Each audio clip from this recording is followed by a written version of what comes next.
Hi, it's Desley here. Today we're going to talk about some of the ailments under the letter S. And the first one today is skin cancer.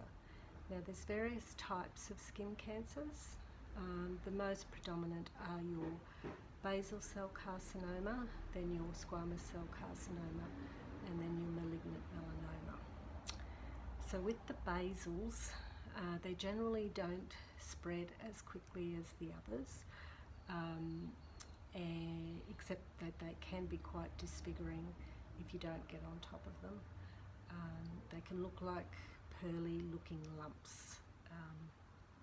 And the next one is your squamous. So with the squamous, it can be like a water and ulcer that is not healing, and if you don't get on top of them, they will spread throughout the body. And then of course you've got your malignant melanoma, which is the most serious.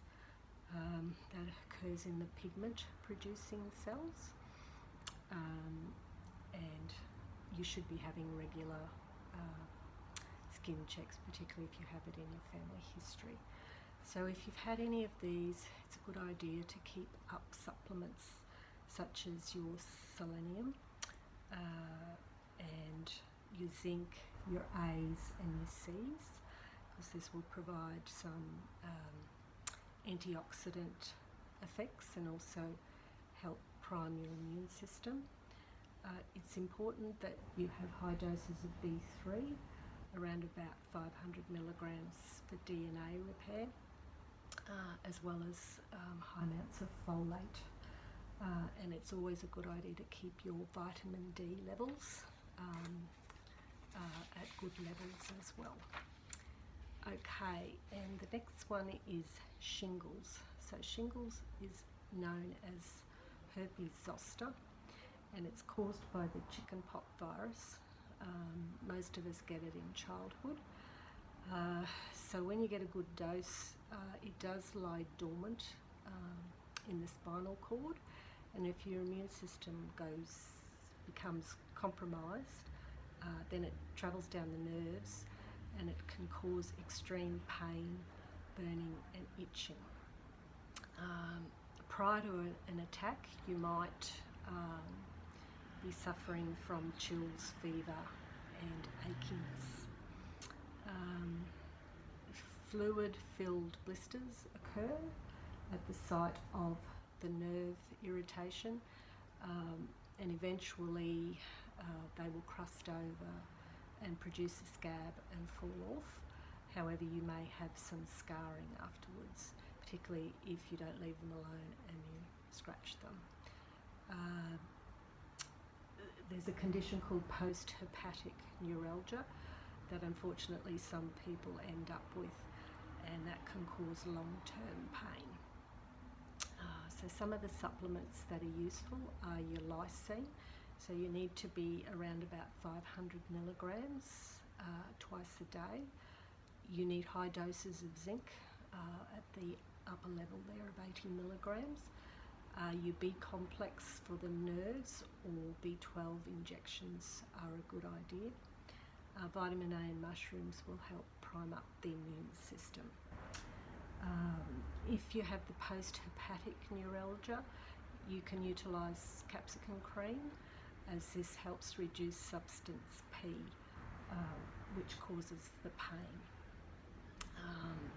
Stress is a big instigator, so if you've had attacks in the past, you really need to keep that area at bay.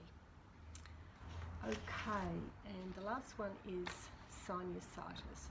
Now, sinusitis is inflammation of the nasal passages.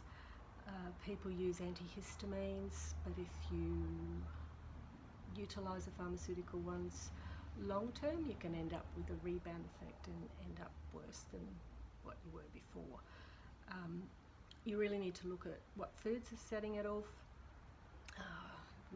Wheat, dairy are common issues because it can be allergy related.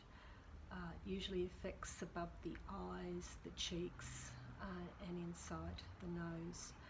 It can produce pain and cause headaches as well, and if it's due to an infection, you can have yellow-green secretions, but if it's allergies, it will be clear. Air conditioning is another one that can set it off, as well as polyps in the nose.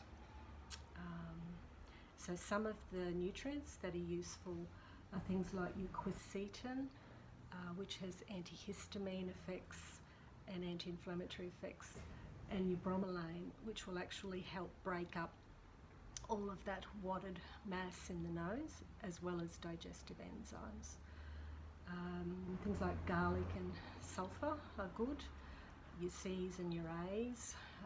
The A's will help strengthen up the mucous membrane, so you're less susceptible to infection. But colloidal silver, if you get the nozzle type, you can spray that up your nose to reduce bacteria and to prime up your immune system. You can use things like your olive leaf, echinacea, and golden seal is very good if you have an active infection, as well as using things like your vaporizers and your steam inhalation. Okay, thanks very much. Next time we'll talk about foods under the letter T. In the meantime, have a good day and a good week, and I'll see you next time. Okay, bye.